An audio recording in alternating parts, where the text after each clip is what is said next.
हर महादेव। श्री शिवाय नमस्तुभ्यम। मार्गशीर्ष मास का पावन महीना चल रहा है और मार्गशीर्ष मास के इस पावन महीने में कृष्ण पक्ष की एकादशी पड़ती है, जिसे उत्पन्ना एकादशी के नाम से जाना जाता है।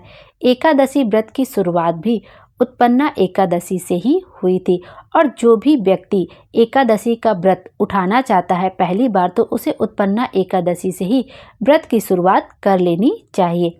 इस दिन भगवान विष्णु की विधि पूर्वक पूजा की जाती है। धार्मिक मान्यताओं के अनुसार उत्पन्ना एकादशी का व्रत रखने से जीवन में सुख, शांति और मनोकामनाओं की पूर्ति होती है।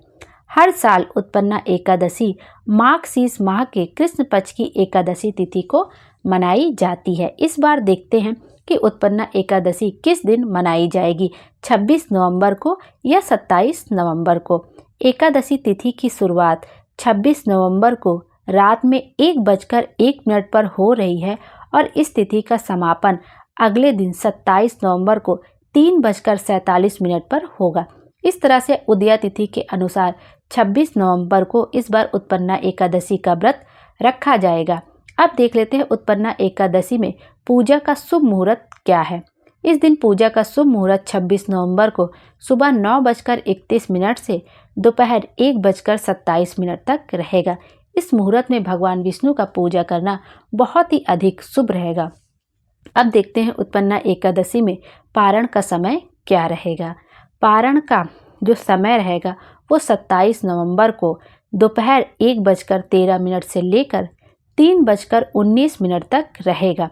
कहते हैं कि जब एकादशी का व्रत इतने सच्चे दिल से, श्रद्धा से रखा है तो पारण भी शुभ मुहूर्त में ही करना चाहिए।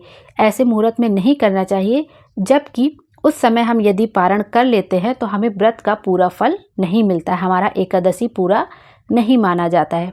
कहते हैं कि इसी दिन से एकादशी व्रत की शुरुआत भी हुई थी। इसे करने से कई तरह के लाभ मिलते हैं। व्रत को करने से आरोग्य और सुखी संतान का आशीर्वाद मिलता है। आइए देख लेते हैं इस बार उत्पन्ना एकादशी पर कौन कौन से शुभ योग बन रहे हैं। इस बार 3 शुभ योग बन रहे हैं। प्रीति योग बन रहा है पहला, जो कि प्रातः काल से शुरू होगा और दोपहर 2:14 पर खत्म होगा। उसके बाद से आयुष्मान योग बन रहा है जो अगले दिन दोपहर तक रहेगा और एकादशी तिथि में द्यु पुष्कर योग 27 नवंबर को सुबह 4:35 से लेकर सुबह 6:54 तक रहेगा।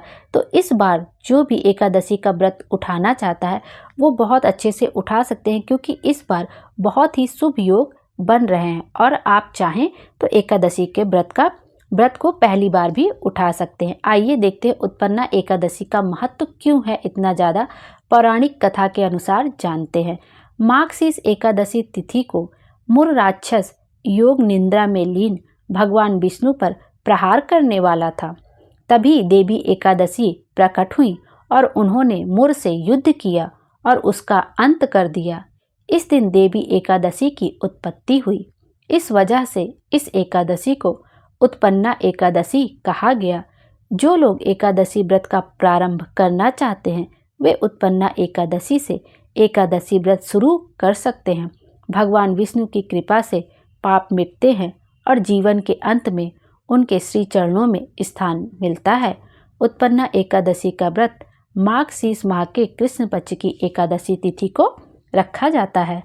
आइए अब देख लेते हैं एकादशी व्रत रखने के कुछ नियम भी होते हैं जिनका हमें ज़रूर ध्यान रखना चाहिए। कहते हैं कि जिस दिन आप एकादशी का व्रत रखें उसके एक दिन पहले से ही आपको तामसिक भोजन का सेवन नहीं करना चाहिए। लहसुन प्याज का सेवन नहीं करना चाहिए। आपको सात्विक भोजन का सेवन करना चाहिए।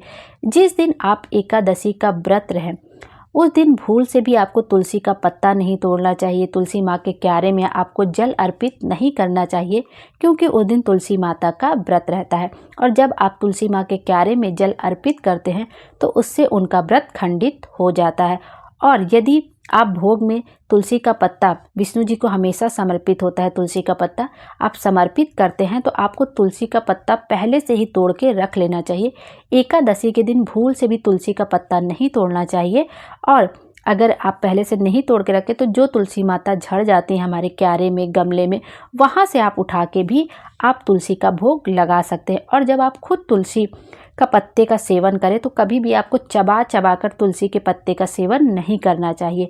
और साथ में उस दिन आपको कोई फूल पत्ती नहीं तोड़ना चाहिए। जिस दिन आप एकादशी का व्रत रखते हैं, आपको जो फूल वगैरह, माला वगैरह जो भी चढ़ाना है, आप एक दिन पहले से फूल वगैरह आपको तोड़ कर रखना चाहिए। इस तरह से आप एकादशी की यह कुछ नियम है जिनको आपको ज़रूर से ज़रूर पालन करना चाहिए। यदि हम इन नियमों का पालन करके एकादशी का व्रत रखते हैं तो हम जिस भी मनोकामना से एकादशी का व्रत रखते हैं वो हमारी मनोकामना ज़रूर से ज़रूर पूरी होती है। श्री शिवाय नमस्तुभ्यम। हर हर महादेव। भोले बाबा हम सब की मनोकामना पूरी करें और हमारे जीवन को खुशियों से भर दे। Thank you.